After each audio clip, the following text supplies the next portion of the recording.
Episode 10. Episode. This has to be a milestone episode. Hey man, 100 subscribers on the 10th episode. So please. What we should do? We should have like that soundboard thing. Pa pa pa pa. Like when like chat. Thank you for that super donation. Alright. Thank you for the super donations. Chat. Let's get subscribers first, and then we can talk about paying subscribers. No man, I'm grateful for those that just tune in every Sunday, like in and out. Those that have their bells, like the bell thing. Or like the notification. Yeah, the notifications. But yeah, it's crazy. 10 episodes in. Who would have thought? Who would have thought? Just a bunch of random folks chatting about Canada. The one thing I've learned from this journey is that there's a lot that goes on in Canada. Yeah. And most people just don't know because there isn't enough hype. There isn't enough I don't know, maybe polarization in the country to keep the conversation going.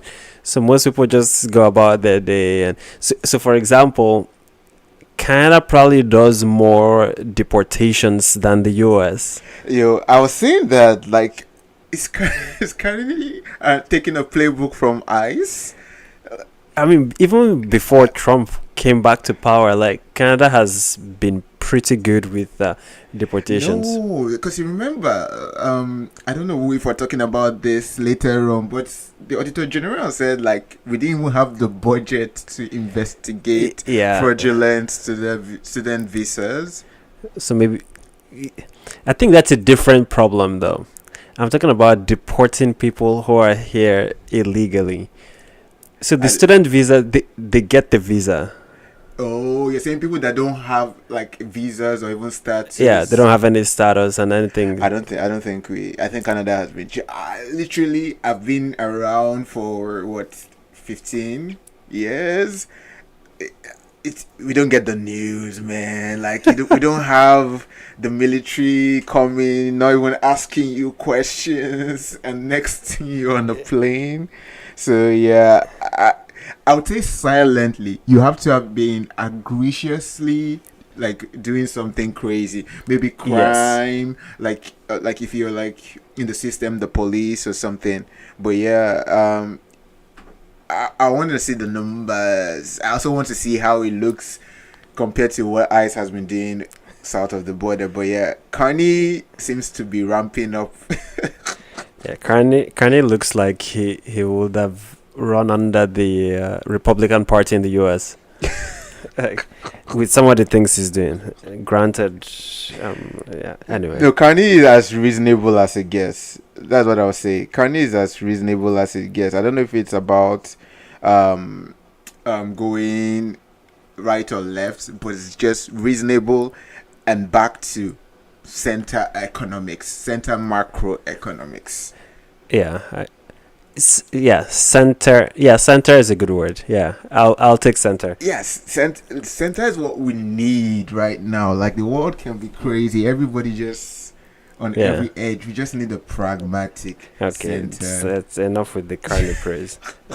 Also, I just asked Gemini for the deportation story, and I think I read it wrong. We don't do that many deportations. We don't do that crazy deportation. But what I would say is, talking about center, you know how the conservative guy that jumped to the liberals put the liberals in hot water.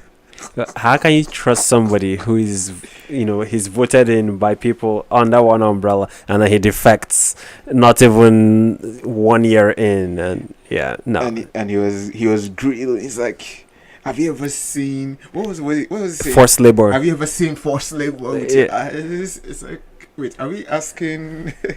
Have we ever seen the Big Bang? Maybe he's a Trojan horse.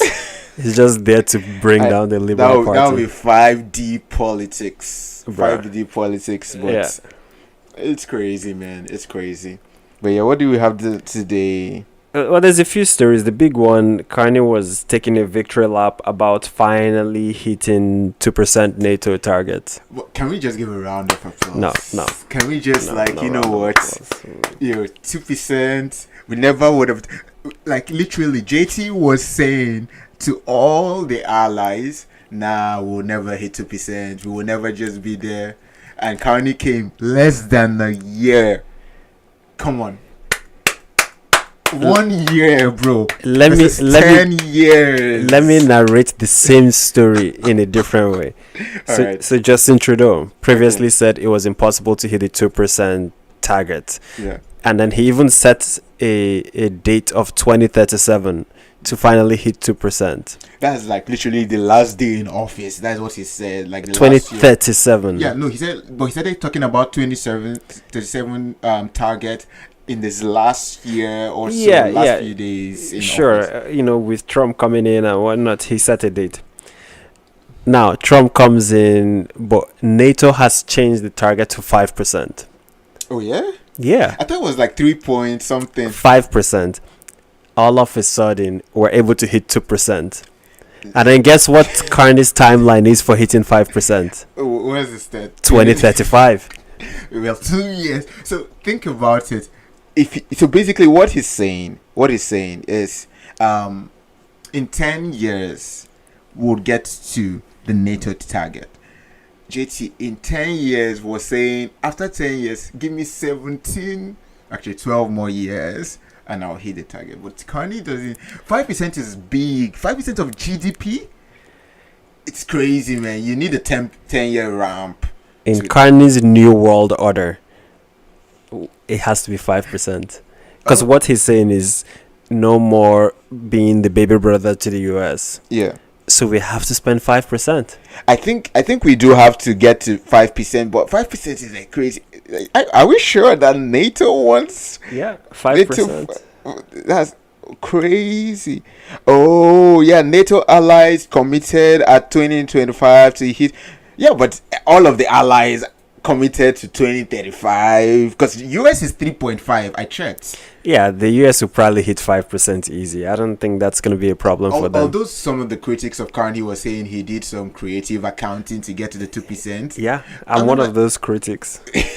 No, but I'm saying like the fact that none of the prime ministers previously could creatively get us to 2%, and NATO will be the one to look at what we're spending and say yes, this is 2%. We're not even though it's creative, NATO still has to audit it. NATO still has to come correct and say, look, yeah, this is 2%. Yeah, so Carney's leveraging certain arrangements that are available within NATO's setup. So essentially, money spent outside of DND on defense. So for example, they're counting money spent on veterans' healthcare, for example. Hey, if the veterans are treated good, we can recruit better. Literally, like no one wants to come into an organization that retirement is going to be no healthcare, no retirement package. Like veterans are part of defense. You've spoken like a true politician. No, What I no. see is that they're using veterans as pawns to score political points. That's what I see. More like treating the veterans. And so think about if we could have spent, let's say, the remaining 0.5% on more, like trying to get contracts to recruit like more folks in our military, versus, you know what, treating the veterans so that more people feel like veterans are treated well in the military and come in. Now, I don't think people who are going to join the military are like, oh, let me see how they treat Yeah. That's not usually how it goes. People usually find out when it's too late that that's veterans how are they not treat treated. veterans. No, but shout out to Carney. The creative accounting was good, and like we should find ways to pool our resources. Like I saw, like you were saying, things that happen on the coastal waters used to be under fisheries. Yeah. Like, wait, why are we using fisher? Like, what does defense and fish move those resources to defending our coast? Yeah, so DND absorbed the Canadian Coast Guard, which was previously part of the Department of Fisheries and Oceans. I'm pretty sure U.S. Coast Guards are part of the defense spend from NATO. Yeah, yeah. But well, he also DND also absorbed the part of, I think, Transport Canada that was responsible for aviation and stuff. So, what a 2% hate. 2% on that. Yeah. Kudos. Come on. Give him kudos for that.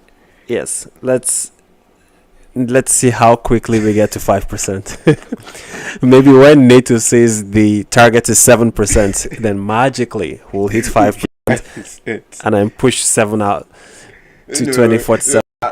I think Carney knows, and I'm pretty sure all the allies. I looked at a few of the allies. A few of them are already like almost 4%, like the Finland and the so like 2.67. Those guys have no choice. Are those the guys that are funding the whole of NATO? No. I mean, they're smaller countries, but they don't have a choice. Fair. But yeah, like I think it was good spending, and Carney went around like the Atlantic region, just telling everybody, "I told you, we would get to defense spending." It's not a hard thing to do. You just have to be intentional about how you want to focus on defense. Yeah, I mean, in his new world order, we cannot depend on the US, and we cannot be naive to the global threats that we face. So the money has to be spent. Like, we need to, like I said, kudos, 2%, great. Let's see how he can keep this up. No, man, I think it's good. It's good. Finally, Mark Carney, if you're there, my guy has given you a good. You're doing something well. He has done one thing well. So 2% is good.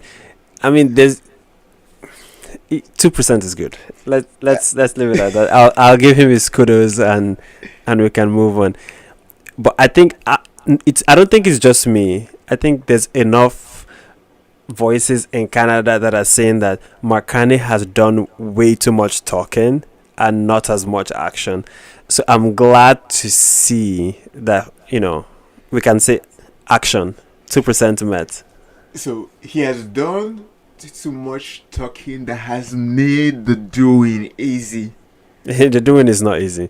It made the doing easy. Like, if everyone, like, one thing I noticed is most of the high-ranking ministers under Mark Carney, they already understand what the government's play is. Like, the way they communicate is the same. Like, someone that is going to Texas for the oil and gas conference, you're not seeing another minister like talk bad about them or contradict what they're saying. They are all moving, and it takes a leader to just keep repeating the same thing about what he's doing in the world, in the new world order. Basically saying, look, we're not looking at the world as we want it to be. We're tackling the world as it is right now.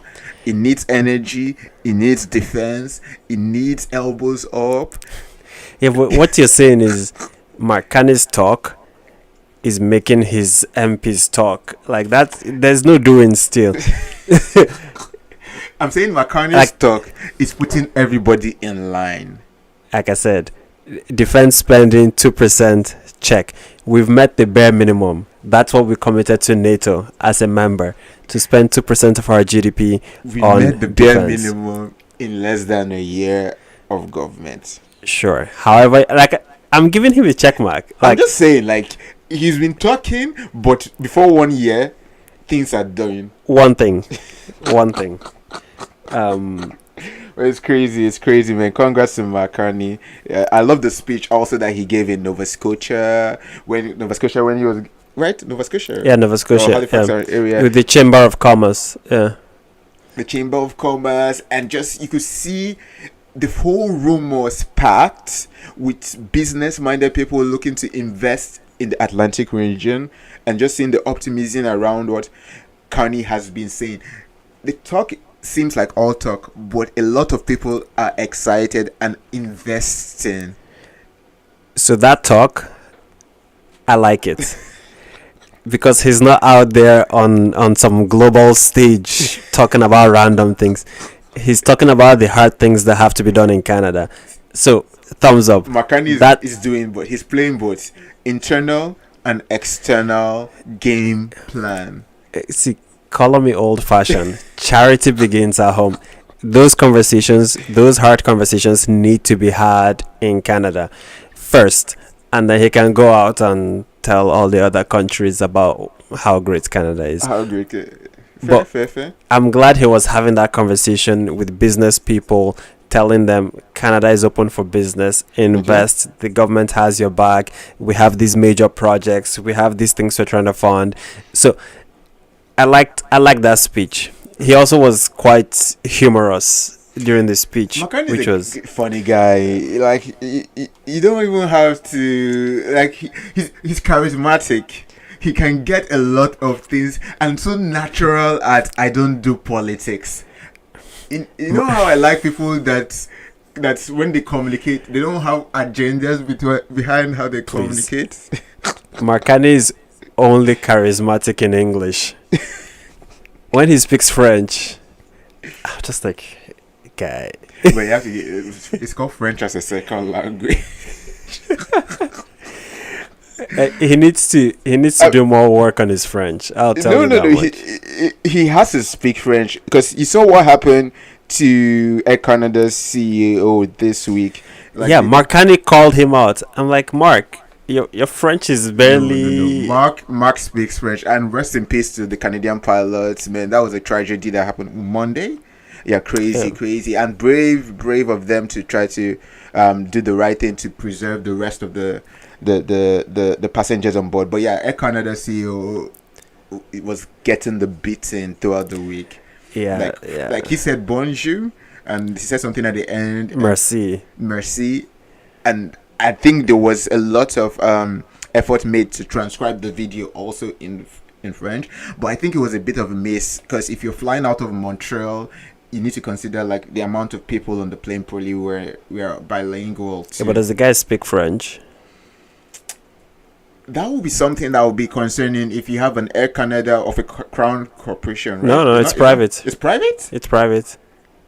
Interesting. Yeah, then no one should let that was my whole thing. I was like, why is this guy getting so much flack for speaking the language that he speaks? Canada is a bilingual country, and I think sometimes we conflate bilingualism as mandatory versus everybody is allowed or empowered to speak in the language of their choice. But the only thing is that Air Canada CEO is not gonna hire a air hostess that can only speak English on French routes because that's a requirement of her job or his job, right? So for him as CEO, like I think it's illegal to if you're flying into Quebec. You have to make sure. See, Quebec has all their language laws, and I'm sure they have some sort of reasoning behind it. But I think the CEO of Air Canada, he should have spoken French more out of courtesy, as opposed to mandatory. Yeah, I think that's where everyone's coming from because I think the statement was bilingual. Like it was a French, and I'm pretty sure they put out like a French English. The main thing they were critiquing was the video, and I think he was trying to do the video from a place of compassion, not just write a written statement and just let it go. But if the man can speak French, the idea is not to be the idea is not to be politically correct. It's to be sensitive to the situation the best you can do. And your call if it's a private organization, sure, but it would have still been nice. They did have transcripts in French. That was like, so if you were watching the video, you would have seen French transcriptions. But yeah, man, it was unfortunate. They summoned him to Parliament Hill. Hopefully, he has a good reason for. That's the part. For people that don't know what happened, can we do like a quick summary? Oh yeah, so what happened was there was a crash in LaGuardia. In New York. In New York airport, the Air Canada flight that was run by Jazz Air. What do they call, like they have like a different plane that runs those smaller flights. Two of their pilots died in the crash that hit the emergency vehicle. That was it was a fire truck or something that was like that on the runway, and so the Air Canada CEO was giving an apology video message. or condolences to the pilots and heartfelt wishes to the passengers who were going through a traumatic event.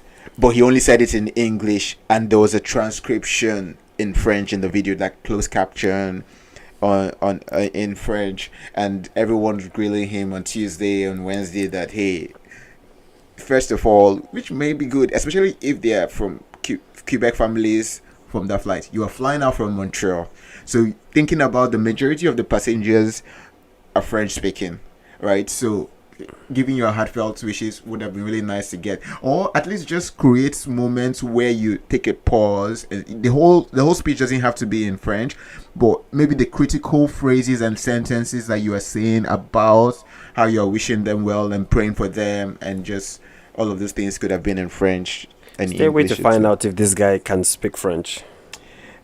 I have a feeling that he was a French, like, he had a French name, but I don't think he's from Quebec.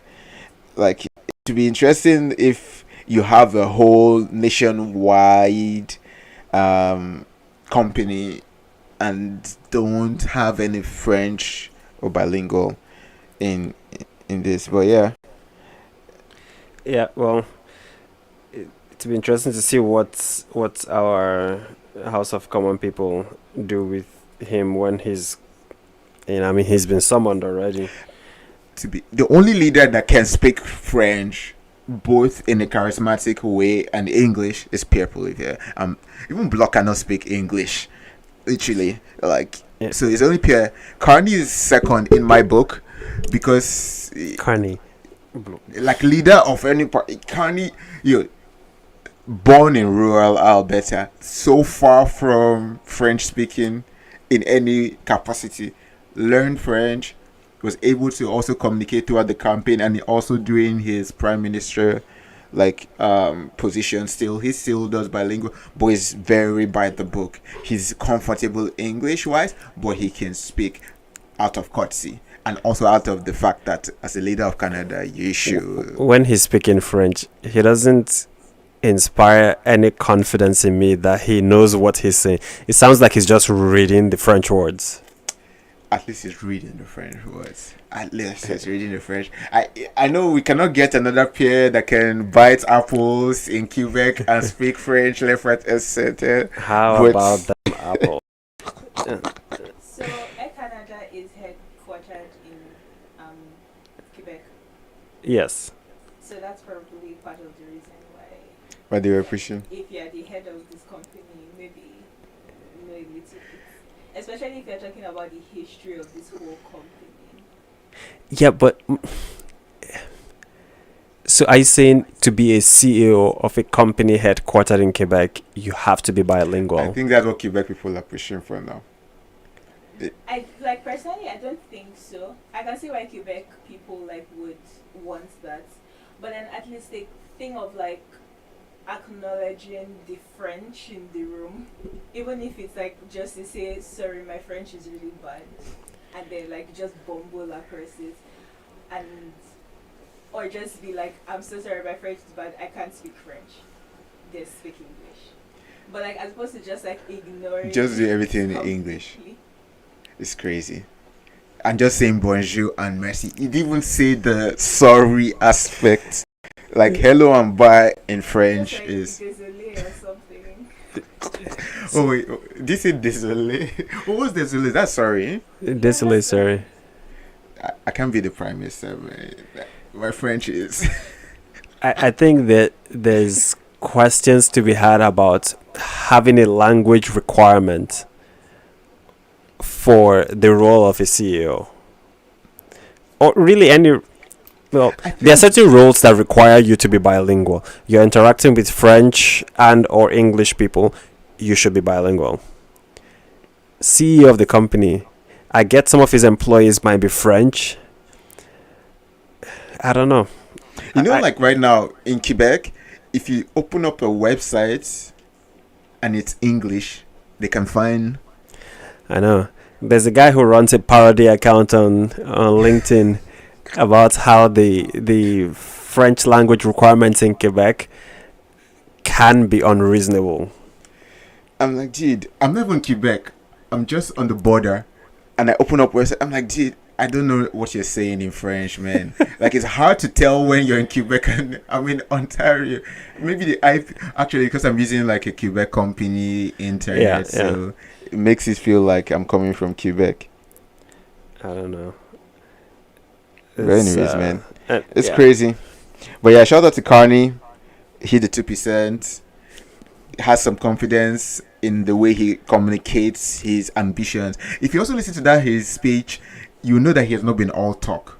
He's been making very good strides in the economy. But hey, you all want to see the big things. We'll give him the kudos when things are done.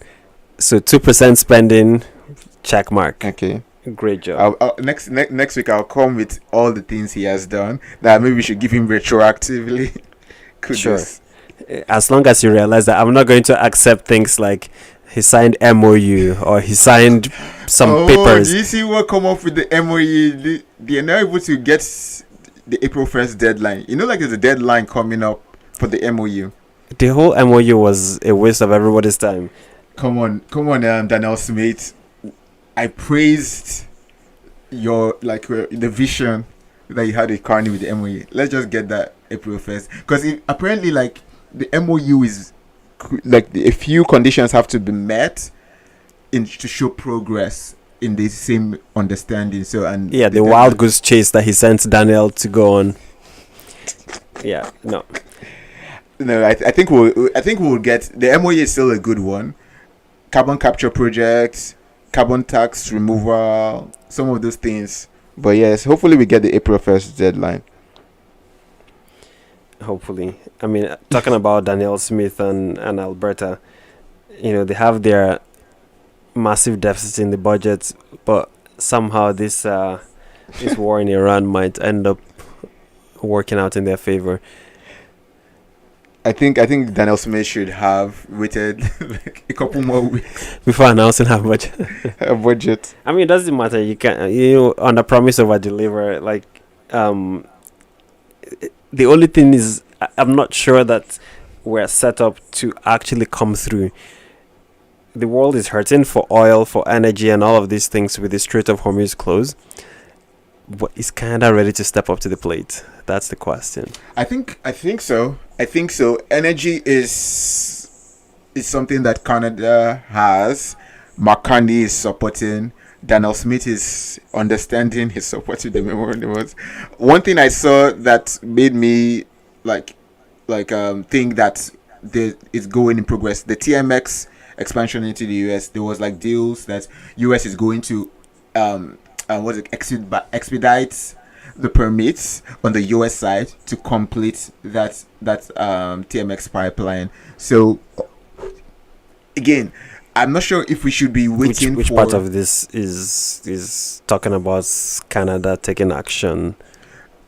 I'm saying like we've already paid for the TMX on our side, but the US started stalling, saying they don't need this. But because of the war, they're coming back to the table saying, hey, we're going to expedite the pipeline permits on their end, because it was supposed to be a pipeline from Canada to US to export crude oil and so on and so forth. So I think that's why I say, like, yes, I don't think what we have currently cannot meet the demand. Yeah, we definitely cannot. Everybody's on the table, all hands on deck. We're getting there. But yes, better now than later. Part of what I also want to see is, yes, better now than later, but how can we set up ourselves to not keep it going in this cycle? So now it's like, okay, there's this emergency, it makes sense for us to do it. Eventually the war is going to end. What will Canada's position be on oil and energy be? I think Carney is always going to be pro energy. I don't know about that. I'm pretty sure, look, even the energy minister looks like pro energy from his face. He doesn't even mince words. Or that he was at two different conferences, one in Texas for the oil producing companies conferences, and also Alberta. My point is that so yes, the war is one thing. The other thing is Carney's new world order. He's trying to be less dependent on the U.S. So it requires us to do a lot of deals. And when all of those pressures have disappeared, is Canada going to resort back to our default behavior of let's take a back seat, let's chill, the climate needs to breathe. There's no like right now there's pressure from Donald Trump, there's pressure from Iran. It makes sense. I want to know what Mark Carney's position is going to be when those pressures disappear. I think you're getting to a point where politics is what is driving a lot of the innovation in energy. Yeah. And I think it's good. I don't know if it's good actually, but as politicians, once the politics is not pushing it, everybody goes back to what is priority. So politically. Okay, we're getting somewhere. So my problem with that mindset is that there are people who have gone to school to study oil and gas engineering. They've studied petroleum engineering, reservoir engineering, all these different things, the trades, the finances that are involved with all of these things. And then why can't the Canadian government think about those people? They need high-paying jobs. They need some sort of return on the investment in their education. Canada itself needs energy. We need to produce the oil. We need to sell it. Like, why can't that be the driving force, and not these global geopolitical emergencies? See, unless you protest, unless there's something burning under them, they're not working. That's why I'm saying we need to appreciate the fact that Mark Carney is just traveling, doing things. That's because there's pressure, economic and political pressure is literally lining up for Mark Carney to you can't just come as a prime minister, sit down up there in Ottawa and do nothing. There's economic emergencies and also political emergency. So what I'm hearing is that he's not proactive. He's not willing to take initiative for the betterment of Canada. What I'm saying is without an he's emergency. the right person for the political and economic emergency that we're facing right now. Is what I'm saying. And also to long term. He's a long term investment person, in the sense that even when the politics and the economics go somewhere, he's not rolling back all that he has done for the 3-4 years. He's pivoting. He's just been there for 1 year. We don't know what he's gonna do. Hey, Carney has been impressive. If he continues like this for the next 2-3 years, man, I don't know. And also, too, if everyone starts to see dividend, what I would say is it would be so innovative if we can get some sovereign wealth fund from this windfall of energy demand on Canadian resources. Right. That's just one. That's oil. What of our critical minerals? Critical minerals and along the whole array of resources, there's a huge demand. Is there a way we can create a sovereign wealth fund so that when the demand dips, we have already built up a resource of wealth for the macroeconomics of Canada, and everyone benefits from it? You know what you need to create a sovereign wealth fund? What? You need to be proactive. You need to take initiative. You cannot just think in the moment of emergency and I think panic. Where did I even see that? I heard that somewhere this week on the podcast. I'm pretty sure. Philosophers from whatever, I think Freud or not Freud. I don't think it's Freud. It's one of Aristotle. Well, we need to use all the windfall and the high demand for Canadian resources and find a way to save them for rainy seasons, is what they're saying. Like I said, that requires proactivity, requires taking initiative. Canada has just shown over and over again, we find raw material, we sell, we export it, and then we buy back the finished product at a premium. That's been our behavior. It's very short-sighted or medium-sighted. We need that kind of thinking that creates sovereign wealth funds, but we just haven't seen it so far. We haven't. I'll agree with you. We haven't seen it. Tell me how it's possible that the U.S. government has 5 to 10% stake in our critical mineral sector. Yeah. I saw that story. That story was crazy. CBC did a Fifth Estate investigation on one of the largest critical resource mine investment happening in Quebec, and the fact that it's highly, most of the stake from that company ties back to a couple Ties US back to people. the US government and Trump's friends. Yeah, and also the fact that what Canada did, we loaned them the money. We didn't invest. We loaned them 150 million. I'm like, dude, why aren't you taking a stake in a Let me tell company? you, it requires initiative and proactivity. See, Why? But I feel like there will be critics that will say, why are we investing in a private company and giving some money to some of your friends? and you know what Carney should say to somebody like that? He says, because I have initiative and I am proactive and I want to build a sovereign wealth fund for Canadians. No, That's how you respond to people who criticize long-term vision. I did some further digging into this. Okay. And by further digging, I mean my friend AI. In the U.S. Defense Production Act, Canada is legally treated as a domestic source, which means that the U.S. military is allowed to invest in Canadian mines as if they were on American soil. Wait, what? That was my first reaction. I'm like, What? How does this make sense? And then after AI, I was like, nah, this thing is hallucinating. Does Trump know about this? Well, that's how they're able to do what they're doing. In October of last year, they purchased a 10% equity stake in a Vancouver-based company to fast-track their project. Lithium Americas, 5% stake. I'm fine with 5% stake of like the way they There call are it, some like that a are collaboration. undisclosed.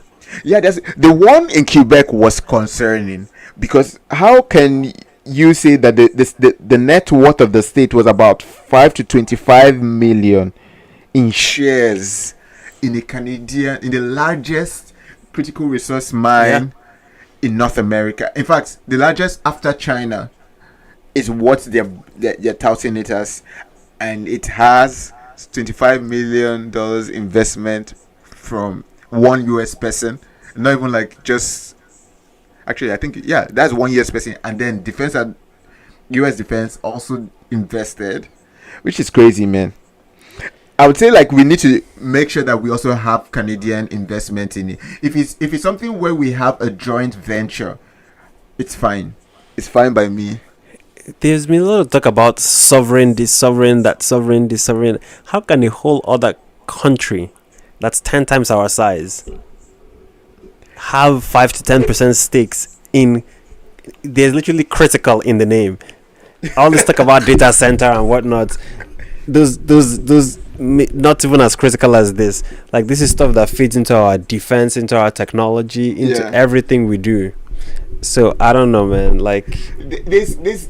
So the way I would put it is, eventually we should not be having joint ventures with US or external or EU or whatever they want to do in Canada. Has to be Canadian. Like how you say for it to be a Canadian corporation, at least a third has to be Canadian residents and Canadian citizens, and there has to be too small. It has to be 51%. 51%. Like, otherwise, if you keep a third, and the US somehow manages to get the other 2/3, there's no sovereignty there. Again, I don't think Kanye is going for immediate sovereignty. He's going for having the idea that, look, I like how the energy minister put it for this mine, which I'm not supportive of what is going on for the mine, but his process is like, look, we have cards, we are drowning. Can we start using these cards to get us afloat before we start acting like we're on top of the world? We have cards, critical resources. Canada does not have a lot of companies that want to develop the critical resources. Fine, we have 40 million population. We're getting ourselves into the industrial age. US is 10 times ahead. China is probably 50 times ahead. But like you said, they're critical. Can we start putting this as leverages? But we're not sending everything out. Joint collaborations. Yeah, but okay, so we don't even have the facility to process these things we are mining. True, because this is getting mined in Louisiana, which is crazy. I'm like, dude, how? So can you see my confusion? The US is invested. The thing we're mining then gets shipped back to the US. And used in US F-39, 35s and so on. As soon as that thing hits US soil, It comes back to Canada at 20 times the cost. first of all, they will create a shortage of the thing, so we're going to pay a premium. Because until the US Department of War has bought all the things they want, why would they be selling to Canada? They will buy the one they want, and then we get the leftovers at a premium. This mine, I think it's called the Tongat Metals in Quebec. I saw that. I watched that whole documentary. Shout out to CBC. You know what? Actually, shout out to CBC. The Fifth Estate. They did a good investigative journalism. It made me question, why are we going against Carney as the Canadian Broadcasting Corporation? Yeah, state-owned media. I mean, can they reduce their budget? So it makes sense that I was like, this is good investigative journalism. Is making the energy. Now, if you were a teacher, you're going to be giving out stars like it's water. That was a softball interview. Softball documentary. No. The energy minister was literally on hot city. He was like, so wait, what do you want me to do? Are we supposed to be changing? And he didn't even have good rebuttals for what the journalist came with facts. I've forgotten the journalist's name actually. I should probably look. That was a softball documentary, please. The minister did not seem, he was still very much casual, and he was like, well, what would you like me to do? Like he felt like Steven D'Souza. I don't know if that is a pretty softball, name, but anyways. Softball documentary. But because like the Tongat Metal CEO, he has to step down. He had to resign after the interview because it looked bad. Yeah, story over. They still keep doing whatever they're doing. Like, it looked bad. I think we should bring to attention what is happening in Quebec with the largest critical resource mine outside of China, and it's about 4 years or 5 years before it's operational. The fact, but okay, here's what I would say as an excuse, and this is me giving, and this is not even giving, like, I'm very, very blunt with the fact that this is an excuse. The company was already toast. It was literally on its way to bankruptcy. So I'm not sure any bank in Canada was ready to finance it. I'm not sure if any bank in Canada was going to trust it with more investment. How is it not a red flag that a company that's involved in, once again, critical minerals is about to go bankrupt in Canada? Of course they're about to go bankrupt. By the time Canada will cripple them with regulations and inspections and audits of the inspections, and then you have to go and do indigenous meetings, and then you will go bankrupt. And then the US Department of War swoops in 25 million shares. Okay, let's go. Just now there's money and there's whatnot, and SCBC now wants to come and do their investigation. They should have done the investigative journalism about why a company that's going to help Canada to mine critical minerals was about to go bankrupt. That's where the journalism should start. Could it also be they were just bad with money? Literally, they probably had investments. They probably had all the science that backs up the fact that the region is going to be the largest mine of critical resources. They probably, don't get me wrong, it's probably permitting and environmental phase, and this also happened during JT's administration, which is crazy, but it's probably like possible that the only person that had 175 million to just come in is either we give it as a loan, because EDC only had, I believe, 50 million, and then the federal government had to swoop in through some other program that they had to inject money to EDC so that EDC can loan to this company, which was something I found like very. It was like, this is a one in a lifetime investment. I'm like, dude, it's not an investment. You're borrowing the company money, and the amount of money you're giving, it's not close to the amount of money that's coming from the Department of War from US. It looks like red flags on all level. It looks like red flags. We just don't have the foresight to see what is like. Anyway. I think let's put it this way: the guy before Carney probably did not have the foresight. Carney is putting a lot of foresight. Look, let me. The way you're critiquing the fact of the foresight eventually we'll look back to things like the memorandum of understanding. We'll look back to things like foresight. That MOU, I've said it multiple times, was a waste of everybody's time. We're not gonna look back on it for anything. There's zero foresight. Let's give it. You know what foresight will be? Will be Carney looking at Alberta and be like, "Hey, Daniel Smith, what can I do to unleash Alberta energy?" Wait, what do you think the memorandum of understanding is? It's like, That's "Hey, him Daniel, asking. like here's a laundry list of wild goose chases They that are you can literally- go and do, and then they are literally- come back to me." No, there are literally 4 things that they just had to agree on: carbon capture, removal of the carbon tax, finding a proponent to build the pipeline to the northern, and then he would remove the mandate or whatever he puts on the tanker ban. It's very simple. Like, look, investment on all fronts, not just digging ourselves in resources, but also digging ourselves in environmental investments. I think it's diversification on all fronts. Because 10 years from now, we'll say, how didn't we have the foresight to see that oils will dry off and our climate will be crazy? And Carney's like, well, that's why we also invested in the carbon capture. But anyways. They've been talking about climate change for decades. Decades. It's one of those things that eventually, when it comes, it's like, you need someone with foresight. It's a boogeyman as far as I'm concerned. You solve the problem of climate change, you solve it with technology, not with regulation. That's literally what he's doing with the carbon capture. You create regulation around the solution to some... No. See. He's saying an investment in the largest carbon capture facility in North America, I think, actually. The government runs a lot of grants and contribution programs. They can run a separate grants and contribution program to solve the problem of carbon capture.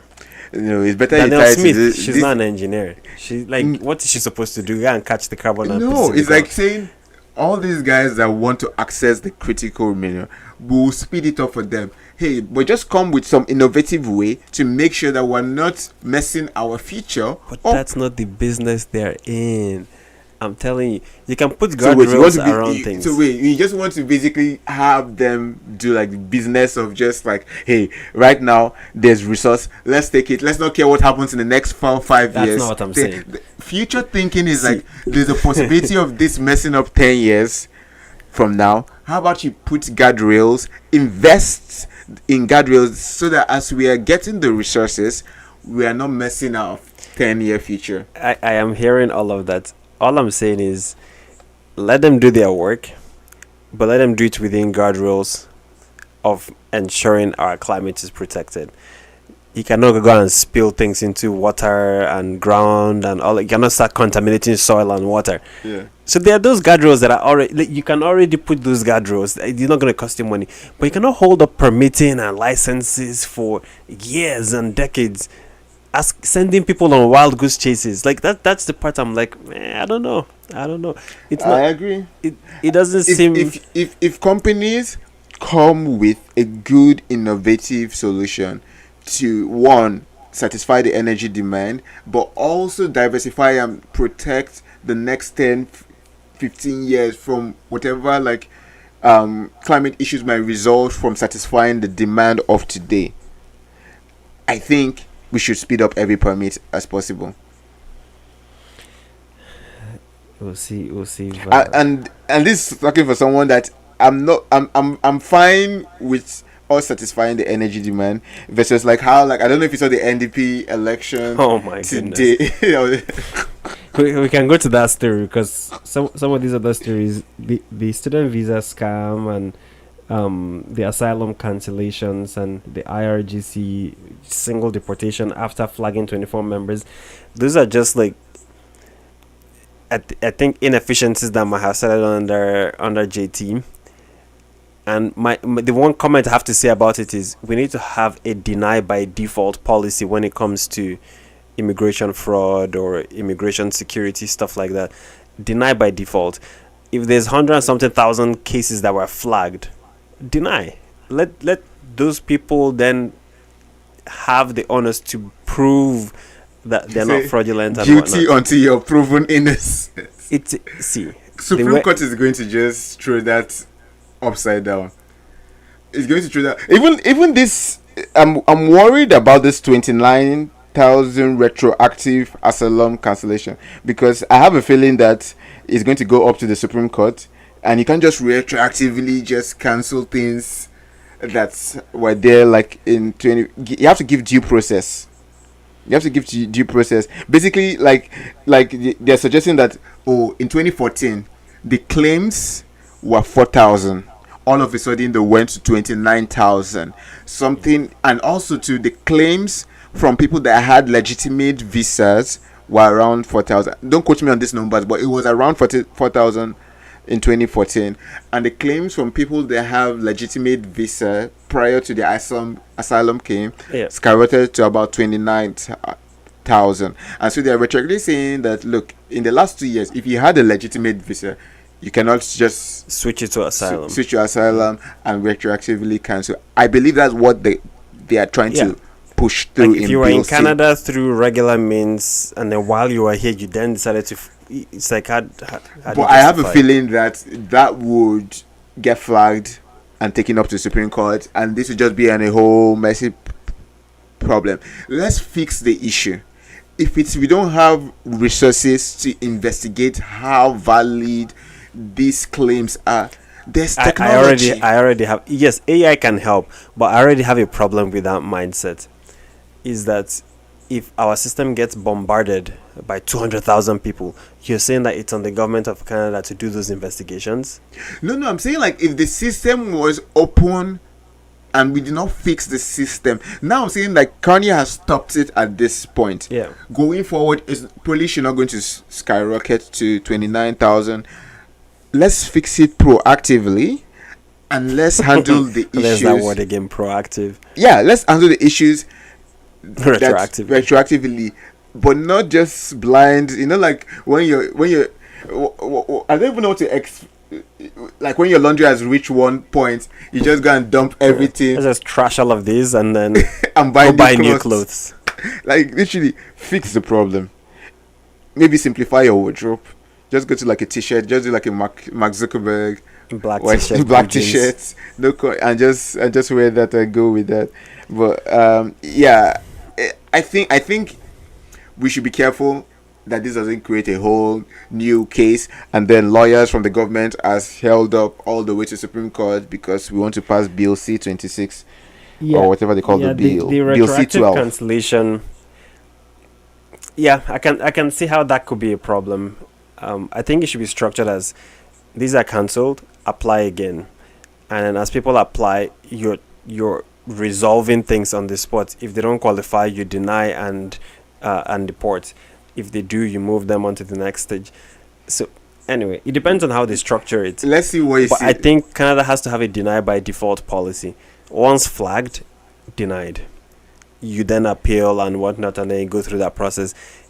It cannot be up to Canada to issue a bunch of approvals and you now start investigating people you've already approved. I'm like, to be fair, I think that's what they're doing time? now. I think that's what they're doing now. They're pretty much like, if you don't have your ducks in a row, you probably get denied. But you can, what's the word?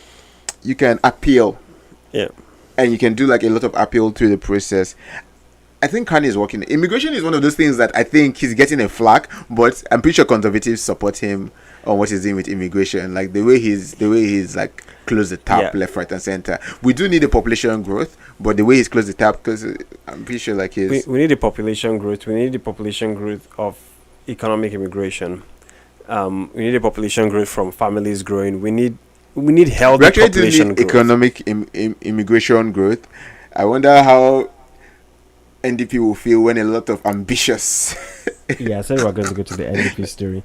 The NDP were not serious. That NDP election was very. I'm interested to hear your thoughts. Let me grab water. Okay, so NDP did their election thing, and Avi Lewis won the leadership race with 56% of the vote, which is wild. Talk about winning on a mandate. His big platform is the Green New Deal. It's another Green New scam coming out. Yeah, isn't that great? I believe one fun fact: all new fossil fuel development. Let's get in all the old fossil fuel. This guy and NDP have taken socialism to the next level. I actually have a theory that these socialist movements are a massive cash cow for the politicians that lead them. Because socialism has and can be easily proven to be a waste of everybody's time. There's also rarely ever enough of a coalition for these folks to go win, like prime minister or president, whatever. They just keep getting rich by maintaining this perpetual cycle of hope, false hope, giving people false hope that one day everything will be free, and one day we'll tax the rich, and one sounds day, like native doctors. Bro. Now the other thing that I look at this Avi Lewis guy, and the first thing that stands out to me that he has a very similar CV as our former prime minister JT. Really? Essentially drama and teaching. However, one fun fact about Avi Lewis, his granddad was federal NDP leader. His dad was Ontario NDP leader and Canadian ambassador to the UN. Oh yeah? Yeah. Under JT? Or under a Liberal Prime Minister, or under an NDP? I actually don't know. I don't know when he'll be ambassador to the UN. Oh, okay.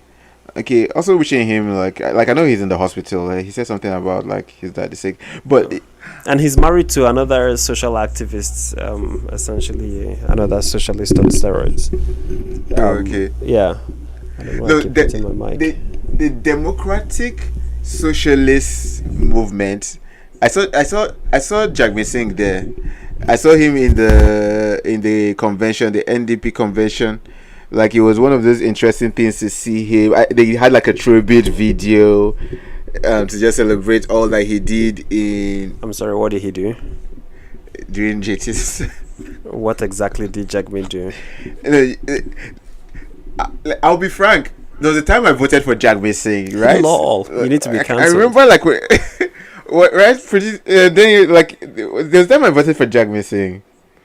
When you voted for NDP, I don't know if it was Jagmeet. I don't think it was Jagmeet. I don't think Jagmeet was my riding because he was BC. But I supported the NDP in my riding. See, I'm a diverse political mind or citizen. It sounds like you just actually you are probably in a moment in life where the promise of free everything. No, it's not even like a promise of free everything. It was the fact that, like, I'm still for, like, creating some sort of equality in how we realize that we can't create a system that just works for the haves. We have to create for a system that also works for all Canadians, right? So if we're just focused on a few people up on Parliament Hill or a few people that are on Bay Street, that's a problem. See, the way you phrase that statement is the false hope that the leaders of these socialist movements keep giving. Because the idea is that you can create a society where the wealth is evenly distributed. I don't think it's just the wealth is. I'm not even thinking about wealth being evenly distributed. I've just been thinking about things like healthcare. Finding a way to have a robust healthcare. It's not wealth, but creating a space where, like, we expand our healthcare to be as good and functional as possible. I think that's something that's doable by a democratic socialist government. I also think transportation. These are things that we should not try to make it only work for one class of people. Okay, so what are all the things that you think should be universally available for free or for cheap? Government will still have to do the money for it. What are all the things that you think? Healthcare. Okay. Transportation. Okay. I think education. Okay. And all the way to post-secondary. Yeah, to your bachelor's, I'll say. And I'm still a bit iffy about the housing. Free housing. Not free housing. I'm still iffy about how people talk about affordable housing.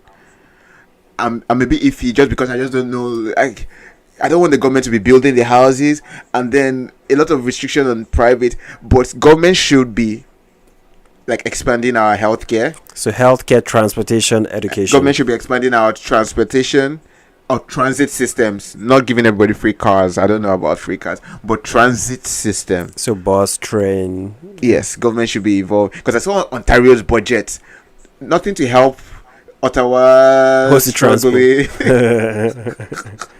I was like, gee, come on.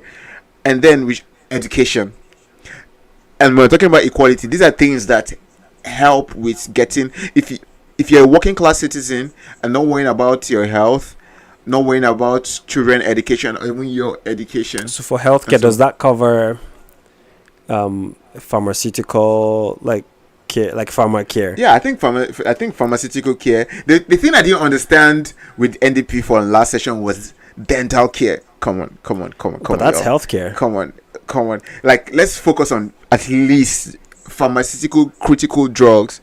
Like, Yeah, but if you don't maintain your dentistry, you run into other challenges. It's a root cause thing. I don't know about. Why don't we add dental, pharma, child care? I think at least surgery.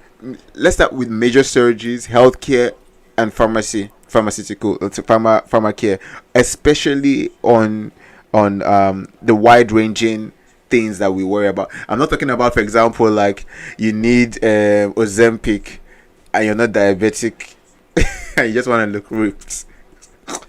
The government gives you free Ozempic.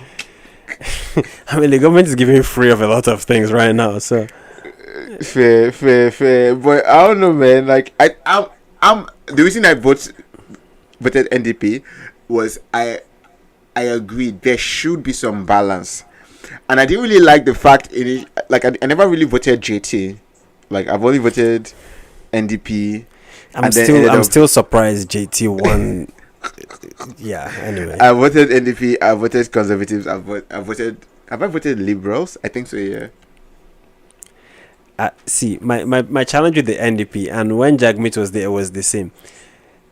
You can desire for certain things to be universally available.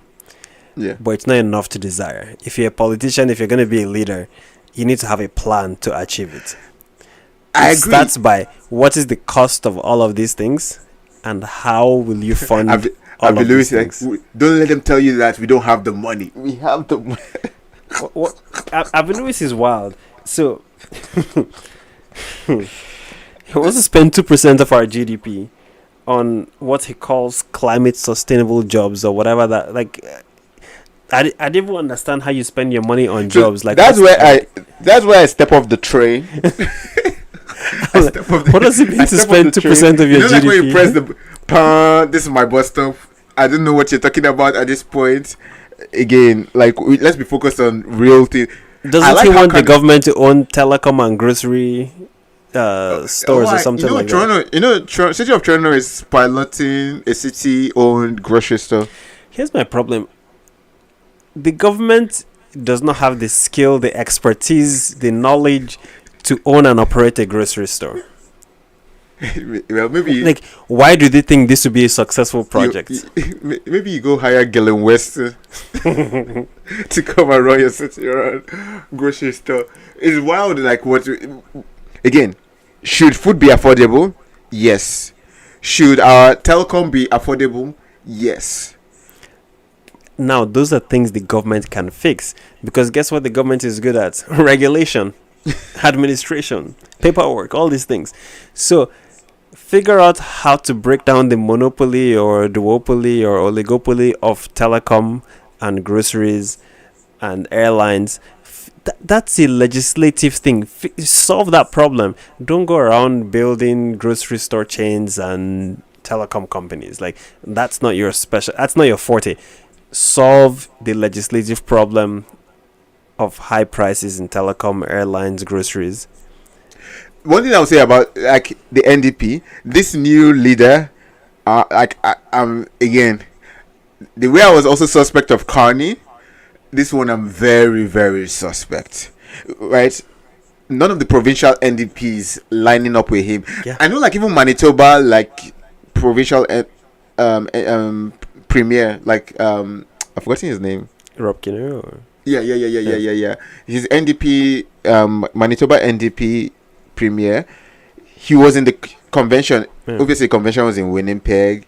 I don't know if Manitoba is a high resource province, like in terms of critical resources. So, but NDP in Alberta, NDP in Saskatchewan, even NDP in BC, they are so way off from this federal NDP policies that are coming out. Yeah, because they're ridiculous. He has very high, expensive goals, and his plan is what? Yeah, we'll tax the rich. Tax them how much? How exactly do you plan to tax them without losing them? Like, once again, it's one thing to desire the good things in life. It's another thing to have a plan and be able to execute. To your point of having them just cycle the idea of like social equity, I think there's something to it, but I think it's good. For me, I like a healthy democracy where someone is always pushing or holding the government a bit in tension.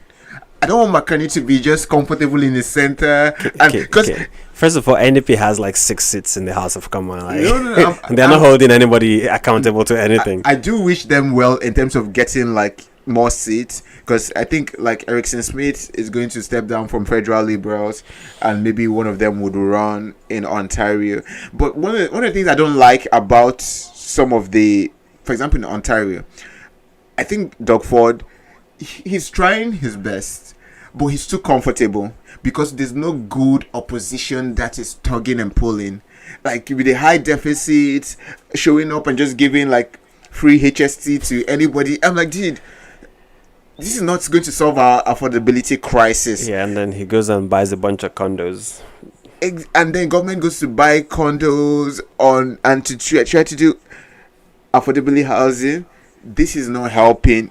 You need a good critic that will pull you left, pull you right, and hold that tug. So that's what I'm hoping that the NDP and the Conservatives would do to Carney. Well, now you're all about a minority government. I've always been about a minority. I say that Carney knows how to work well in a minority government. No. Carney knows how to game the system. That's what he knows how to do. He has gone to make these backroom deals. Well in a minority government, and he has gotten himself a majority government. I'm skeptical about the majority, but so far he has not relented. He's still going on those trips. He's still making the noise. He's still calling for folks to invest in Canada. He's still pushing his agenda strong. So maybe the majority has not gotten to his mind yet, but let's see how it goes. But yeah, NDP election, interesting. I'll say wishing them all the best. I actually was rooting for like the Alberta NDP that's already McPherson. Oh yeah, she was second place, right? So yeah, she was second place, a lot more reasonable, closer to the working class NDP versus a high level Green Deal. Yeah, NDP. like this Avi guy should have just gone to run for the Green Party. We have a Green Party, right? Yeah. Of course we have a green person. How about that? We have a green person. You know what? Regardless, it's gonna split the Liberal vote, so I'm all for it. I don't think it's going to go. Not in this term.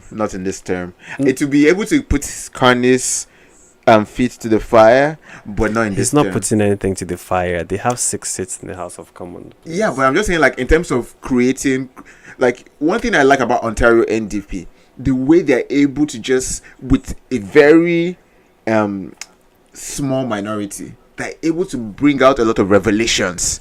Like, you got to give a round of applause to them. I'm not saying I want them to be in power, but they're able to show certain corruptions. Hey, look, there's a lot of things that Doug Ford is doing in the Green Belt that we should be aware of.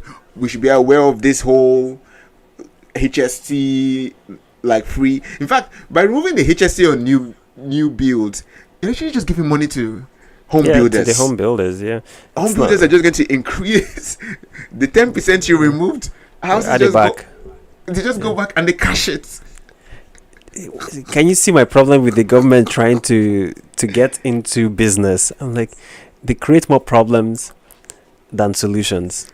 Anyways. They should fix things through legislation and not, free this. Here's HST, here's GST, here's like. they should fix problems through legislation and root cause problems. And I think we have time for maybe just one more. One more story. I don't know which one you want to go to. I was gonna say we're gonna get a Kalshi in Canada soon. Oh yeah, so that. Do you know? Danny doesn't know what prediction markets are. Bruh. Problem our life. Oh, sorry. But anyways, yeah, like it's crazy. Actually, you know, one story I would say is I lost about $2,000 betting on options. Binary options before they were banned in Ontario. I would say like we lost, like this was like 2014. He's like, where he's like, oh, would US dollar be one? Allah, you lost a lot of things in 2014. 2014. I also lost like. Wasn't that when you had one Bitcoin? I had a whole Bitcoin, yo. I had a whole Bitcoin, but I was a student and I need to get a U pass. The Bitcoin was $75. Hey man, don't listen to me for financial advice. How about that? Don't take any of the financial advice. I could have been what? $75,000 richer. Add a second house, down payment, left, right, and center, buy a new car with one whole. I think it was 1.1 Bitcoin if I remember. Oh my goodness! But then it was like $120 to get one Bitcoin. Yeah, back then. Man, if I was proactive, if I was saying 10 initiative, years foresight. I was trying to diversify my assets. You know, you needed a bus pass, transit. See, maybe if the NDP made transit free, I would have kept my Bitcoin. Maybe. First of all, transit is not free, and OC Transport is struggling to maintain regular operations. Now imagine if transit was free. No man, OC Transport, they hired the former CEO of the Toronto Transit, TTC. I don't know if that's a good thing or like. There's so many loopholes we can even find with this. The Canada Post. Yeah. It's essentially subsidized by the government, and somehow they're still about to go out of business. So subsidizing things is not the solution to any, like free things, not the solution to anything. The free things are a solution. Like again, someone is going to feel the pain. We have a free healthcare system, but we also don't have. And then we wait 24 hours in the hospital for healthcare. Also, again, this is where I'm talking about. Let's fix. Having an expensive healthcare is not the solution. How do we have a robust healthcare? This is where nobody said we should have an expensive healthcare. It's funny how y'all create this binary argument.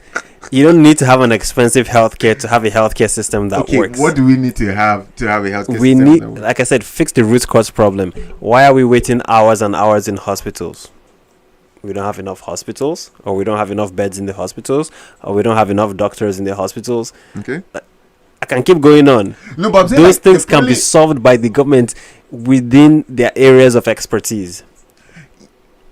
I agree with that. What I'm saying is that we have a healthcare system that's free. If you have something that's free, we should also have a way to prevent it from being overloaded. You can pay more people to like keep servicing it free, or you can prevent more people from getting overloaded on the free. Sure, you can do that. But I think where you get to at some point is people need to start paying for it. No. Not even people that are like, hey, how about we fix some of the underlying issues from what we're eating? Once again, that's within the government. That's something that, I don't know, CFIA, Health Canada, they should figure out. You know, there are dyes that are banned in some parts of the world that are not banned here. Maybe we should start by banning those things. Maybe we should start by proper labeling on food, things that are carcinogens, things that are, you know, like unhealthy. We should have those labels the same way we have on tobacco products. They can do all of those things. Ultimately, to my point, is if we cannot hire more doctors and build more hospitals and put more beds because the money is not there, then free is not the solution. Neither is cheap. No. I think if we cannot hire more doctors, then we should fix like what is causing everybody to be. Like, how is it that all of a sudden everybody started becoming sick? Or everybody started needing to see a family doctor? and everybody started going to the emergency ward. It's something to be looked at, but it's not. You cannot legislate healthy behavior. Yeah, okay. If you cannot legislate healthy behavior, then maybe we should find what is covered under our healthcare system. What do you mean, Like for example, like if someone is going for issues that are recurring, and you're given a prescription of lifestyle changes and so on and so forth, then maybe we should say, hey, look, if if you don't abide by the, if you're not following the prescription, it's like insurance basically. If you're not doing your premiums go up. like, hey, find a way to have solve the problems at the root cause versus trying to have a artificial price that will just prevent people from getting in, because there are real people that are sick on the other side of the price increase, that we need to make sure that we're tackling the issue. If the whole population is sick, there's a bigger problem. We should find a reason why most of the population is sick. It's a big problem we should solve. Yeah, I think we should tackle that. That's a fair problem. Tackle that. There's still a part of me. Actually, you know what? Let's tackle it and see how it plays out. There's a part of me that still believes that we'll still run into the bottlenecks at the hospitals and whatnot, because when something is free, the government has allocated X million or $1 billion to healthcare. Once that money has finished, they're not hiring more doctors, they're not buying more beds, they're not building more hospitals. So also when it's free, what ends up happening? Everybody just goes to the hospital. Oh, my head is aching me, hospital. I'm not saying it's a bad thing, but the systems will get overloaded because you're not paying for it. I mean, it's free, it's there, why not? I'll just go. Right, abuse the system. Doctors, it's like, oh yeah, prescribe. The government is paying for it. I would say, like me, I didn't get any free access to doctors, because when I even went for my ADHD to my family doctor is like, Ontario is not going to answer adult ADHD requests. They'll put you on a wait list, and you stay on that wait list for a long time. Go find the private psychiatrist or psychologist, and then just pay from either like your employer or. So why can't we have those options for different things? I think we do have, like, again, adult ADHD is not an emergency. Not just ADHD. If I have an emergency, can I go to a private healthcare facility? Which one? You can go. There are a few private clinics where I don't have to have some sort of membership. I can just go in. Yeah, you can go, but you cover up money, and your employer is not going to cover for it. I don't think you can have private insurance for things that are covered by OHIP. So you can't have private insurance through your employer for things that are covered by OHIP. For example, you cannot have an insurance company cover things that you can go to the hospital for. Yeah, then that's not that doesn't solve Maybe the you problem. can have international. I have a feeling you can. That's why you only have extended healthcare coverage, things like physiotherapy, psychotherapy, psychologists. Those things are not covered by the provincial healthcare. I believe. I might be wrong on this, but I know like there was a whole shenanigans on this. I think Danielle Smith might be onto something by. To be honest, I don't think we should. Again, it's a indictment on her if she's trying to do paid healthcare. No, it's not. The government is not in the business of healthcare. You're not in the business of healthcare, but are you in the business of running away from solving problems? Like I said, they can tackle problems, they can solve them, the food, the exercise, they can promote, they can suggest all of those things. Putting an artificial cliff to say that, hey, if you cannot jump over this cliff, you will not see a doctor. You're giving people options. You're like, if you want to go to the hospital and wait 12 hours, you go wait 12 hours. Or you can go to a private facility and get help. I mean, right now you can go to a private clinic. It's just that you can't have insurance covered it, right? Am I? So basically, private insurance can only cover things that OHIP doesn't fully cover. Yeah. That's what I'm saying. We need private insurance to be able to cover things that OHIP could. Yeah. Yeah, yeah. You should You're be able gonna, to you, opt you're going out of to OHIP. see the human condition is a human condition for a reason. Also, I think we're even confusing a couple of things. So, so how many private hospitals exist? Like, Yeah, there are a couple of private. I remember trying to go to one when I was in Statesville. When they quoted me the price, I was like, yeah, never mind, man. I have Jesus. I put on my bed. It was like what, 5,000 or 7,000? Yeah. I don't remember. yeah, that's the one that's like 2,500 per person per year. Yeah, per year. But then even just to sign up, it was almost $3,000 I was one like, time. Yeah, I was like, man, nah, man. Canada has a good healthcare system. does it? It does. To be honest, like, it does. It does. I was like again, for the basics, for the emergencies, for the things that can literally like drain your finances in another country, you don't have to worry about it. So that gives a working class something off their financial brain. Healthcare is covered. Now imagine transit. Also, you don't need to think. Transit is already pretty subsidized. Dude, I don't think transit is working properly and subsidized properly. Like if you go to Toronto, if you go to even in Ottawa, like It's pretty subsidized. maybe for students, but once you're no longer For students, low income, seniors, I think veterans as well, like something like that. It's subsidized for different and then also user education, groups. covering all those three things. Education is subsidized. No, we're free up to high school, and then you get Yeah, it's free up to high school, and then it's subsidized for post-secondary, for your bachelor's. I don't think it's subsidized. I think they upsize international students. That's the subsidy. They take international students to pay for all the domestic students. A few schools have closed down, man. Yeah, Like, because they're not in fact, getting like, international students. in Manitoba, I believe, like one of their huge construction company schools, like this is not even like a university. This is like a polytechnic Trade school, yeah. trade school, has to close down because there's a 65% dip, But we need even more construction workers. and we need more construction. So they have to close down because there's been a 65% dip. But it's crazy, man. I don't know, man. Congrats to Avi Lewis. Yeah, he's. I mean, he first of all has to win a seat in the in the House of Commons. Yeah, so. I think they haven't gone down from 6 to 5 members because Wow. the Quebec NDP looks like he's stepping down. He was not he was not at the convention. Yeah. It doesn't look like he was at the convention. So hopefully Liberals don't pick up on the seat from Quebec.